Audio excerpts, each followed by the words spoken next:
William Edwards Deming was an American engineer, statistician, professor, author, lecturer, and management consultant. Trained initially as an electrical engineer and later specializing in mathematical physics, he helped develop the sampling techniques still used by Department of the Census and the Bureau of Labor Statistics, championed the work of Dr. Walter Shewhart, including statistical process control, operational definitions, and what he called the Shewhart Cycle, which evolved into PDSA in his book The New Economics for Industry, Government, and Education, as a response to the growing popularity of PDSA, which he viewed as tampering with the meaning of Dr. Shewhart's original work. He is best known for his work in Japan after WWII, particularly his work with the leaders of Japanese industry, which began in August 1950 at the Hakone Convention Center in Tokyo with a now seminal speech on what he called statistical product quality administration, which many in Japan credit with being the inspiration for what has become known as the Japanese post-war economic miracle of 1950 to 1960, rising from the ashes of war to become the second most powerful economy in the world in less than a decade, founded on the ideas first taught to them by Dr. Deming, that the problems facing manufacturers can be solved through cooperation, despite differences. Marketing is not sales, but the science of knowing what people who buy your product repeatedly think of that product and whether they will buy it again, and why. That in the initial stages of design, you must conduct market research, applying statistical techniques for experimental and planning and inspection of samples. And you must perfect the manufacturing process. He is best known in the United States for his 14 points and his system of thought he called the system of profound knowledge, consisting of 4 components, or lenses through which to view the world simultaneously: an appreciation of a system, understanding of variation, psychology, and epistemology, or a theory of knowledge. Deming made a significant contribution to Japan's later reputation for innovative, high-quality products, and for its economic power. He is regarded as having had more impact upon Japanese manufacturing and business than any other individual not of Japanese heritage. Despite being honored in Japan in 1951 with the establishment of the Deming Prize, he was only just beginning to win widespread recognition in the U.S. at the time of his death in 1993. President Reagan awarded him the National Medal of Technology in 1987. The following year, Deming also received the Distinguished Career in Science Award from the National Academy of Sciences. Overview: Deming received a B.S. in Electrical Engineering from the University of Wyoming at Laramie, and Miss from the University of Colorado, and a Ph.D. from Yale University. Both graduate degrees were in mathematics and physics. He had an internship at Western Electric's Hawthorne Works in Chicago while studying at Yale. He later worked at the U.S. Department of Agriculture and the Census Department. While working under General Douglas MacArthur as a census consultant to the Japanese government, he was asked to teach a short seminar on statistical process control methods to members of the Radio Corps, at the invitation of Dr. Saracen. During this visit he was contacted by JUSE, the Society of Japanese Engineers, to talk directly to Japanese business leaders, not about statistical process control, but about his theories of management, returning to Japan for many years to consult. Later, he became a professor at New York University while engaged as an independent consultant in Washington, D.C. Deming was the author of Quality, Productivity and Competitive Position, Out of the Crisis in the New Economics for Industry, Government, Education, and books on statistics and sampling. Deming played the flute and drums and composed music throughout his life, including sacred choral compositions and an arrangement of the Star-Spangled Banner. In 1993, he founded the W. Edwards Deming Institute in Washington, D.C., where the Deming Collection at the U.S. Library of Congress includes an extensive audiotape and videotape archive. The aim of the institute is to foster understanding of the Deming system of profound knowledge to advance commerce, prosperity, and peace. Deming's teachings and philosophy are clearly illustrated by examining the results they produced after they were adopted by Japanese industry, as the following example shows. Ford Motor Company was simultaneously manufacturing a car model with transmissions made in Japan and the United States. Soon after the car model was on the market, Ford customers were requesting the model with Japanese transmission over the US-made transmission, and they were willing to wait for the Japanese model. As both transmissions were made to the same specifications, Ford engineers could not understand the customer preference for the model with Japanese transmission. Finally, Ford engineers decided to take apart the two different transmissions. The American-made car parts were all within specified tolerance levels. On the other hand, the Japanese car parts were virtually identical to each other, and much closer to the nominal values for the parts. For example, if a part was supposed to be 1 foot long, plus or minus 1/8 of an inch, then the Japanese parts were all within 1/16 of an inch, less variation. This made the Japanese cars run more smoothly and customers experienced fewer problems. Family. Born in Sioux City, Iowa, William Edwards Deming was raised in Polk City, Iowa on his grandfather Henry Coffin Edwards' chicken farm, then later on a 40-acre farm purchased by his father in Powell, Wyoming. He was the son of William Albert Deming and Pluma Irene Edwards. His parents were well educated and emphasized the importance of education to their children. Pluma had studied in San Francisco and was a musician. William Albert had studied mathematics and law. He was a direct descendant of John Deming, an early Puritan settler and original patentee of the Connecticut colony, and Honor Treat, the daughter of Richard Treat, an early New England settler, deputy to the Connecticut legislature and also a patentee of the Royal Charter of Connecticut. 1662 Deming married Agnes Bell in 1922. She died in 1930, a little more than a year after they had adopted a daughter, Dorothy. Deming made use of various private homes to help raise the infant, and following his marriage in 1932 to Lola Elizabeth Shoup, with whom he co-authored several papers, he brought her back home to stay. He and Lola had 2 more children, Diana and Linda. Diana and Linda survive, along with 7 grandchildren and 3 great-grandchildren. Dorothy died in 1984 and Lola in 1986. Early life and work. Deming was a professor of statistics at New York University's Graduate School of Business Administration, and taught at Columbia University's Graduate School of Business. He also was a consultant for private business. In 1927, Deming was introduced to Walter A. Shewhart of the Bell Telephone Laboratories by C. H. Kunzman of the United States Department of Agriculture. Deming found great inspiration in the work of Shewhart, the originator of the concepts of statistical control of processes and the related technical tool of the control chart, as Deming began to move toward the application of statistical methods to industrial production and management. Shewhart's idea of common and special causes of variation led directly to Deming's theory of management. Deming saw that these ideas could be applied not only to manufacturing processes, but also to the processes by which enterprises are led and managed. This key insight made possible his enormous influence on the economics of the industrialized world after 1950. In 1936, he studied under Sir Ronald Aylmer Fisher and Jerzy Neyman at University College, London, England. Deming edited a series of lectures delivered by Shewhart at USDA, Statistical Method from the Viewpoint of Quality Control, into a book published in 1939. One reason he learned so much from Shewhart, Deming remarked in a videotaped interview, was that, while brilliant, Shewhart had an uncanny ability to make things difficult. Deming thus spent a great deal of time both copying Shewhart's ideas and devising ways to present them with his own twist.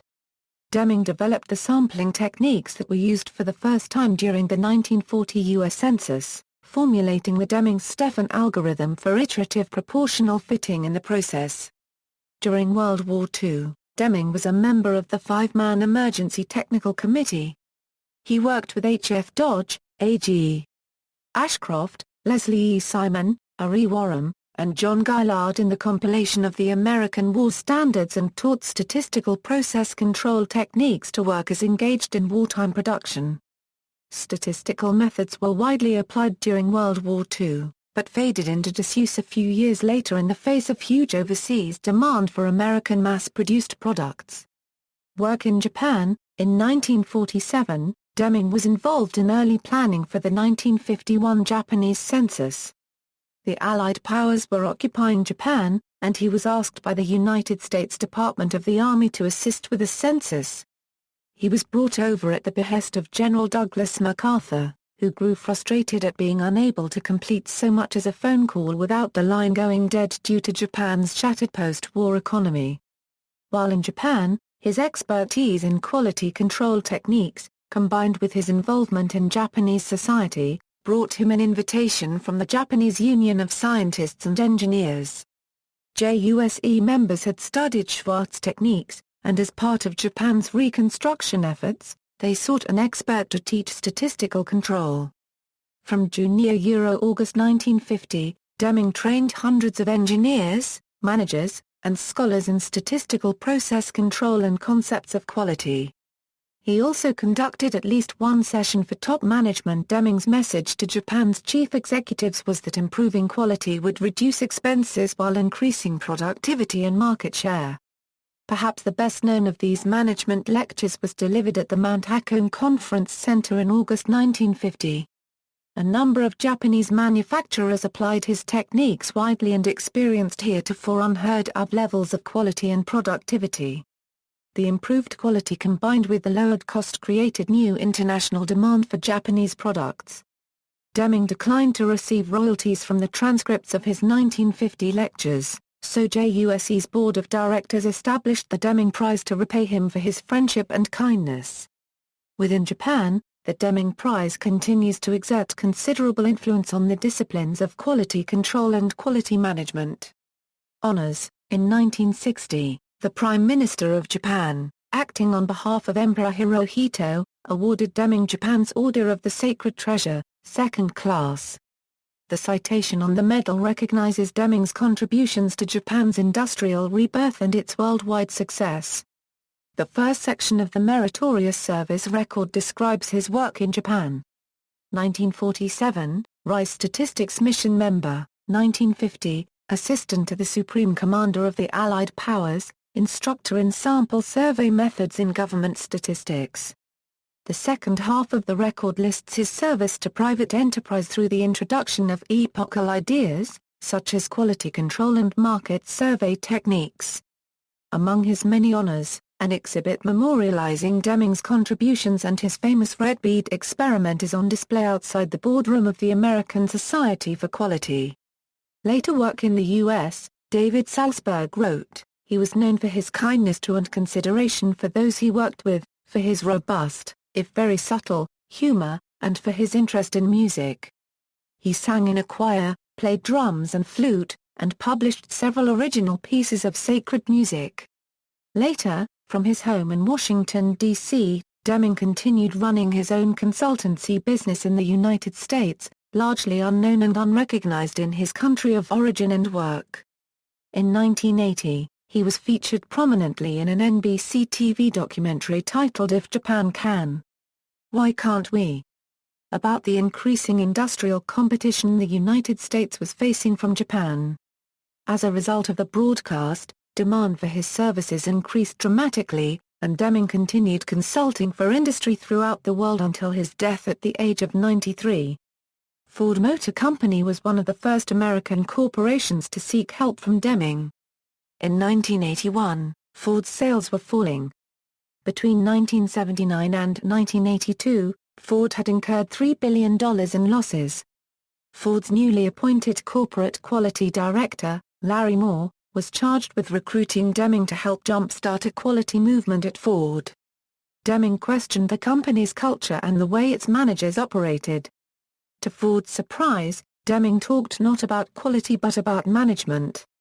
He told Ford that management actions were responsible for 85% of all problems in developing better cars. In 1986, Ford came out with a profitable line of cars, the Taurus Sable line. In a letter to Auto Week magazine, Donald Peterson, then Ford chairman, said, "We are moving toward building a quality culture at Ford, and the many changes that have been taking place here have their roots directly in Deming's teachings." By 1986, Ford had become the most profitable American auto company. For the first time since the 1920s, its earnings had exceeded those of arch-rival General Motors. Ford had come to lead the American automobile industry in improvements. Ford's following year's earnings confirmed that its success was not a fluke, for its earnings continued to exceed GM and Chrysler's. In 1982, Deming's book Quality, Productivity, and Competitive Position was published by the MIT Center for Advanced Engineering, and was renamed Out of the Crisis in 1986. In it, he offers a theory of management based on his famous 14 points for management. Management's failure to plan for the future brings about loss of market, which brings about loss of jobs. Management must be judged not only by the quarterly dividend, but by innovative plans to stay in business, protect investment, ensure future dividends, and provide more jobs through improved products and services. Long-term commitment to new learning and new philosophy is required of any management that seeks transformation. The timid and the faint-hearted, and the people that expect quick results, are doomed to disappointment. In 1982, Deming along with Paul Hertz and Howard Jidlow of the University of Miami Graduate School of Business in Coral Gables founded the W. Edwards Deming Institute for the Improvement of Productivity and Quality. In 1983, the institute trained consultants of Ernst & Whinney management consultants in the Deming teachings. E&W then founded its Deming Quality Consulting practice, which is still active today.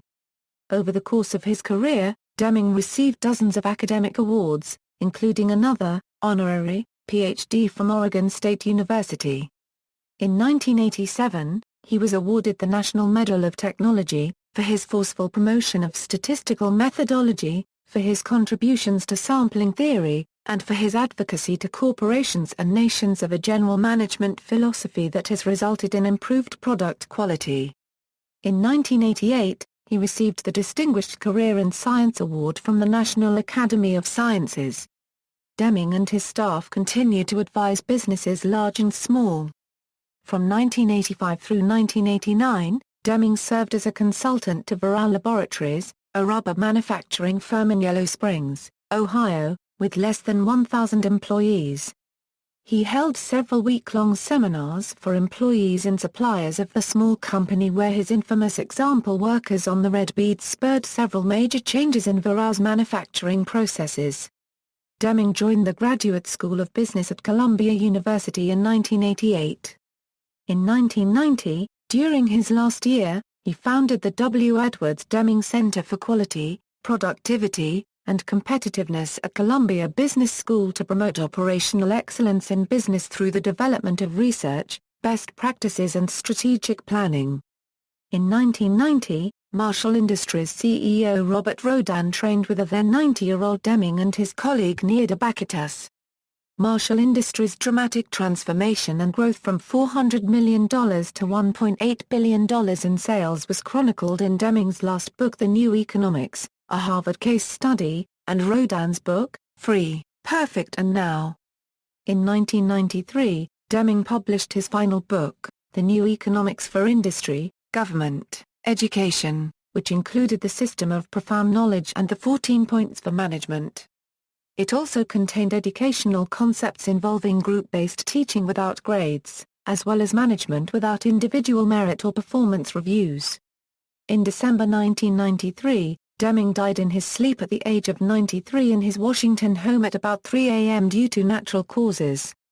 His family was by his side when he died.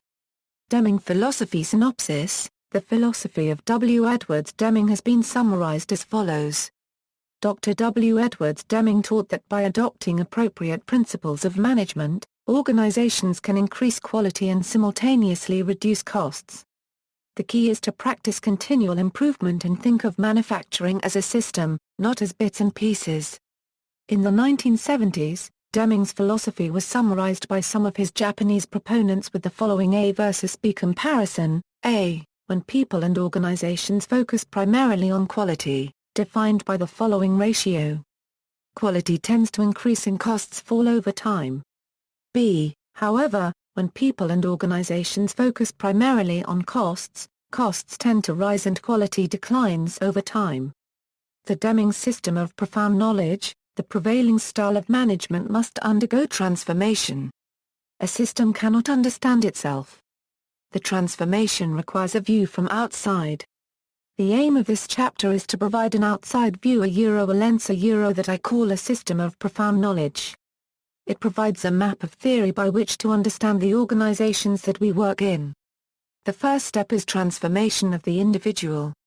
This transformation is discontinuous. It comes from understanding of the system of profound knowledge. The individual, transformed, will perceive new meaning to his life, to events, to numbers, to interactions between people.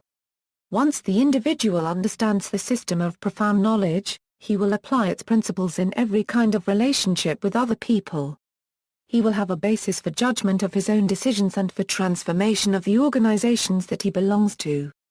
Deming advocated that all managers need to have what he called a system of profound knowledge, consisting of 4 parts: appreciation of a system, understanding the overall processes involving suppliers, producers, and customers of goods and services.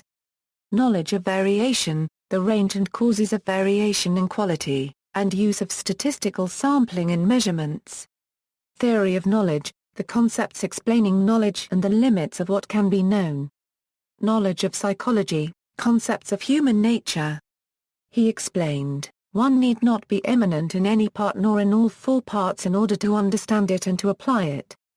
The 14 points for management in industry, education, and government follow naturally as application of this outside knowledge, for transformation from the present style of Western management to one of optimization. The various segments of the system of profound knowledge proposed here cannot be separated. They interact with each other. Thus, knowledge of psychology is incomplete without knowledge of variation. A manager of people needs to understand that all people are different. This is not ranking people. He needs to understand that the performance of anyone is governed largely by the system that he works in, the responsibility of management. A psychologist that possesses even a crude understanding of variation, as will be learned in the experiment with the red beads, could no longer participate in refinement of a plan for ranking people. The appreciation of a system involves understanding how interactions between the elements of a system can result in internal restrictions that force the system to behave as a single organism that automatically seeks a steady state. It is this steady state that determines the output of the system rather than the individual elements. Thus it is the structure of the organization rather than the employees, alone, which holds the key to improving the quality of output. The knowledge of variation involves understanding that everything measured consists of both normal variation due to the flexibility of the system and of special causes that create defects. Quality involves recognizing the difference to eliminate special causes while controlling normal variation. Deming taught that making changes in response to normal variation would only make the system perform worse. Understanding variation includes the mathematical certainty that variation will normally occur within 6 standard deviations of the mean. The system of profound knowledge is the basis for application of Deming's famous 14 points for management, described below. Key principles. Deming offered 14 key principles to managers for transforming business effectiveness. The points were first presented in his book Out of the Crisis. Although Deming does not use the term in his book, it is credited with launching the total quality management movement. Create constancy of purpose toward improvement of product and service, with the aim to become competitive, to stay in business and to provide jobs. Adopt the new philosophy. We are in a new economic age. Western management must awaken to the challenge, must learn their responsibilities, and take on leadership for change. Cease dependence on inspection to achieve quality. Eliminate the need for massive inspection by building quality into the product in the first place. End the practice of awarding business on the basis of a price tag. Instead, minimize total cost. Move towards a single supplier for any one item, on a long-term relationship of loyalty and trust. Improve constantly and forever the system of production and service, to improve quality and productivity, and thus constantly decrease costs. Institute training on the job. Institute leadership. The aim of supervision should be to help people and machines and gadgets do a better job. Supervision of management is in need of overhaul, as well as supervision of production workers. Drive out fear. so that everyone may work effectively for the company. Break down barriers between departments. People in research, design, sales, and production must work as a team, in order to foresee problems of production and usage that may be encountered with a product or service. Eliminate slogans, exhortations, and targets for the workforce asking for zero defects and new levels of productivity. Such exhortations only create adversarial relationships, as the bulk of the causes of low quality and low productivity belong to the system and thus lie beyond the power of the workforce. Eliminate work standards on the factory floor. Substitute with leadership. Eliminate management by objective. Eliminate management by numbers and numerical goals. Instead substitute with leadership. Remove barriers that rob the hourly worker of his right to pride of workmanship. The responsibility of supervisors must be changed from sheer numbers to quality. Remove barriers that rob people in management and in engineering of their right to pride of workmanship. This means, inter alia, abolishment of the annual or merit rating and of management by objectives. Institute a vigorous program of education and self-improvement. Put everybody in the company to work to accomplish the transformation. The transformation is everybody's job. Massive training is required to instill the courage to break with tradition. Every activity and every job is a part of the process. Pdca Myth. It is a common myth to credit Plan Do Check Act to Deming. Deming referred to the Pdca cycle as a corruption. Deming worked from the Shewhart Cycle and over time eventually developed the Plan Do Study Act cycle, which has the idea of deductive and inductive learning built into the learning and improvement cycle. More can be learned about this evolution at http://epweb.org/circling-back.pdf. Deming finally published the PDSA cycle in 1993, in the New Economics on pages 132. Deming has added to the myth that he taught the Japanese the PDSA cycle with this quote on pages 247, "The PDSA cycle originated in my teaching in Japan in 1950. It appeared in the booklet Elementary Principles of the Statistical Control of Quality." 7 Deadly Diseases. The 7 deadly diseases include, lack of constancy of purpose, emphasis on short-term profits, evaluation by performance, merit rating, or annual review of performance, mobility of management, running a company on visible figures alone, excessive medical costs, excessive costs of warranty, fueled by lawyers who work for contingency fees. A lesser category of obstacles includes, neglecting long-range planning, relying on technology to solve problems, seeking examples to follow rather than developing solutions, excuses, such as our problems are different, obsolescence in school that management skill can be taught in classes, reliance on quality control departments rather than management, supervisors, managers of purchasing, and production workers, placing blame on workforces who are only responsible for 15% of mistakes where the system designed by management is responsible for 85% of the unintended consequences, relying on quality inspection rather than improving product quality. Deming's advocacy of the Plan Do Study Act cycle, his 14 points and 7 deadly diseases have had tremendous influence outside manufacturing and have been applied in other arenas, such as in the relatively new field of sales process engineering. Quotations and concepts. In his later years, Deming taught many concepts, which he emphasized by key sayings or quotations that he repeated, although some of the concepts appear to be oxymorons or contradictory to each other. A number of these quotes have been recorded. There is no substitute for knowledge. This statement emphasizes the need to know more, about everything in the system. It is considered as a contrast to the old statement, there is no substitute for hard work by Thomas Alva Edison. Instead, a small amount of knowledge could save many hours of hard work. In God we trust. All others must bring data. The quote in the Elements of Statistical Learning actually reads in God we trust, all others bring data. The most important things cannot be measured. The issues that are most important, long-term, cannot be measured in advance. However, they might be among the factors that an organization is measuring, just not understood as most important at the time. the most important things are unknown or unknowable. The factors that have the greatest impact, long-term, can be quite surprising. Analogous to an earthquake that disrupts service, other earth-shattering events that most affect an organization will be unknown or unknowable in advance. Other examples of important things would be a drastic change in technology, or new investment capital. Experience by itself teaches nothing. This statement emphasizes the need to interpret and apply information against a theory or framework of concepts that is the basis for knowledge about a system. It is considered as a contrast to the old statement, experience is the best teacher. To Deming, knowledge is best taught by a master who explains the overall system through which experience is judged. Experience, without understanding the underlying system, is just raw data that can be misinterpreted against a flawed theory of reality.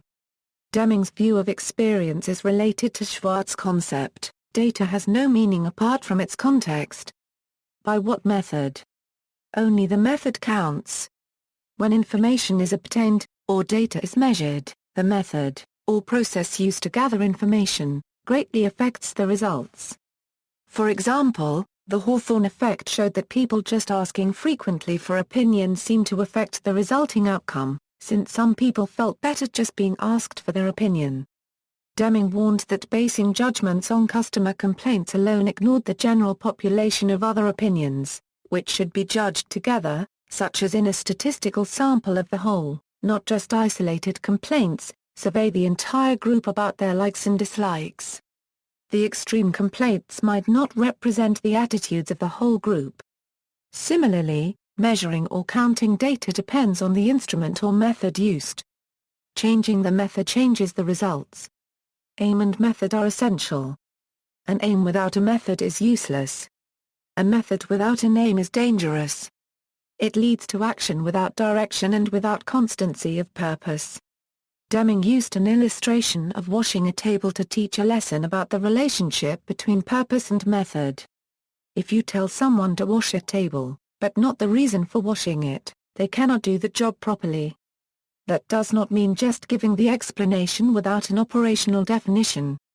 The information about why the table needs to be washed, and what is to be done with it, makes it possible to do the job intelligently. You can expect what you inspect. Deming emphasized the importance of measuring and testing to predict typical results. If a phase consists of inputs plus process plus outputs, all three are inspected to some extent. Problems with inputs are a major source of trouble, but the process using those inputs can also have problems. By inspecting the inputs in the process more, the outputs can be better predicted, and inspected less. Rather than use mass inspection of every output product, the output can be statistically sampled in a cause-effect relationship through the process. Special causes and common causes. Deming considered anomalies in quality to be variations outside the control limits of a process. Such variations could be attributed to one-time events called special causes, or to repeated events called common causes that hinder quality.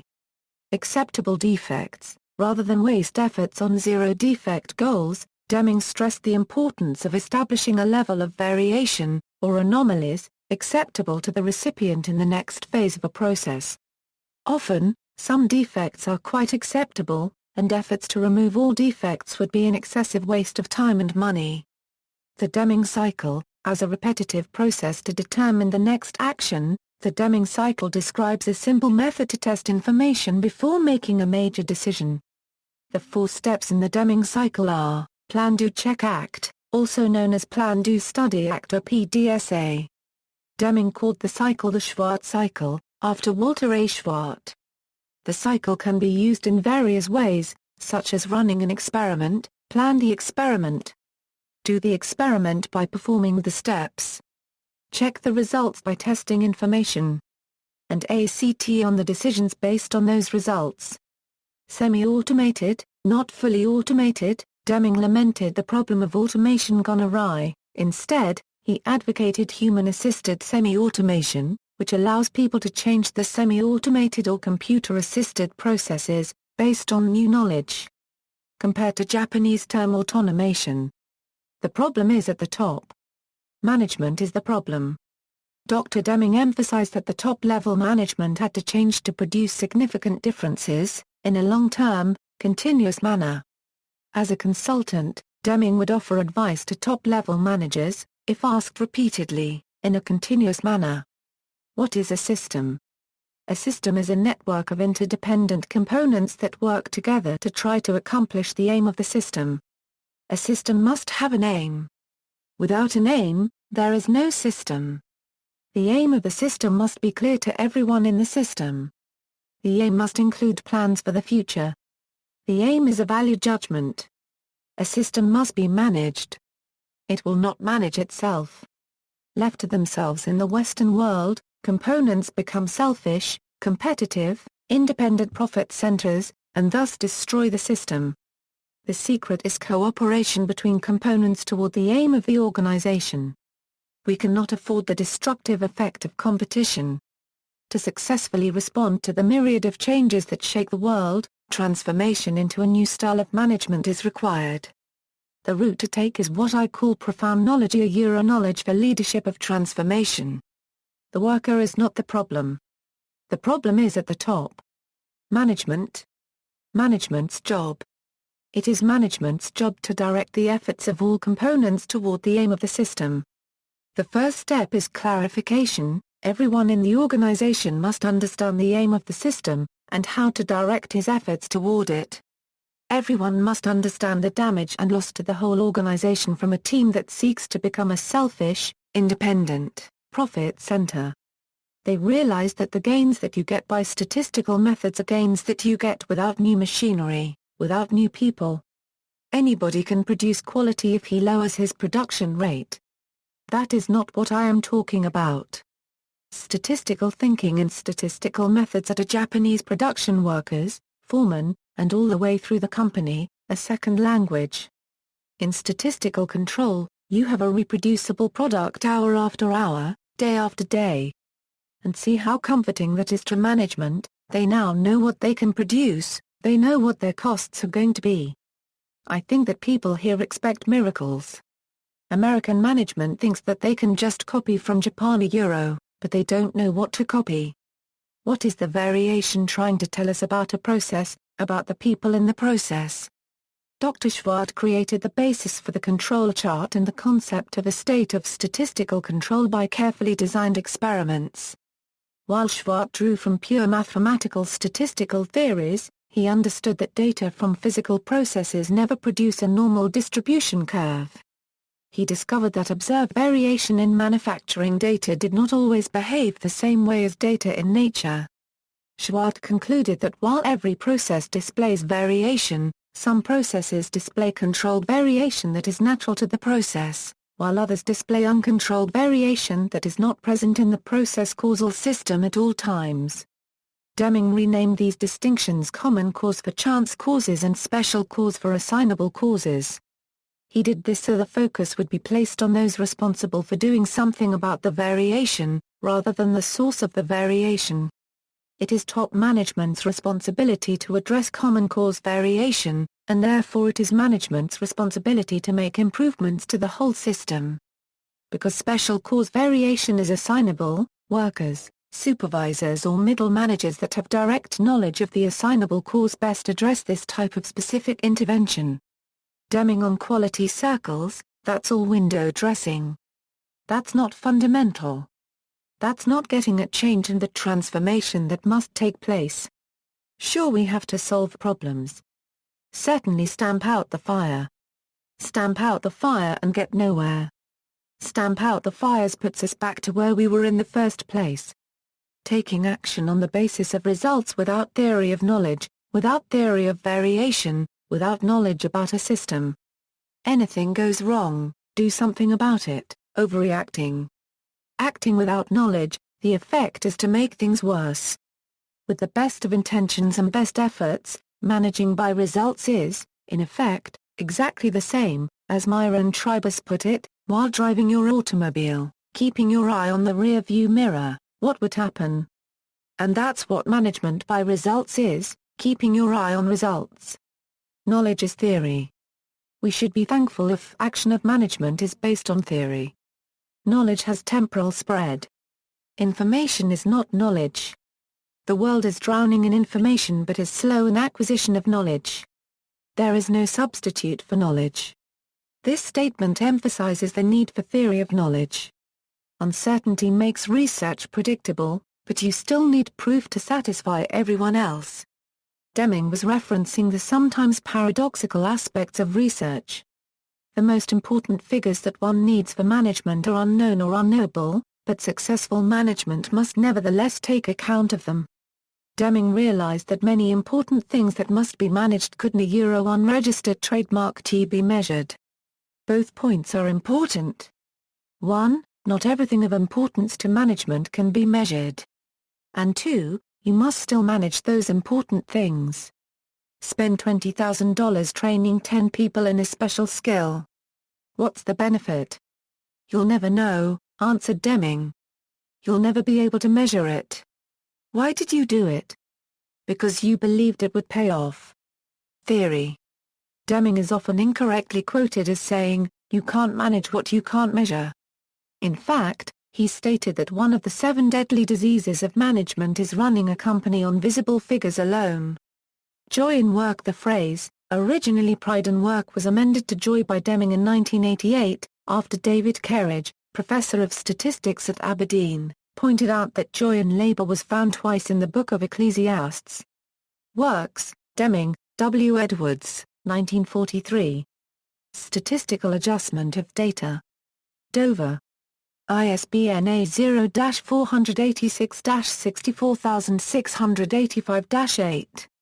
LCCN A64-24416. See also, Analytic and Enumerative Statistical Studies, C.I. Lewis, Common Cause and Special Cause, Continuous Improvement, Epistemology, Joseph M. Uren, Kazan, Maestro Concept, Shewhart Cycle, Toyota Production System, Notes. References.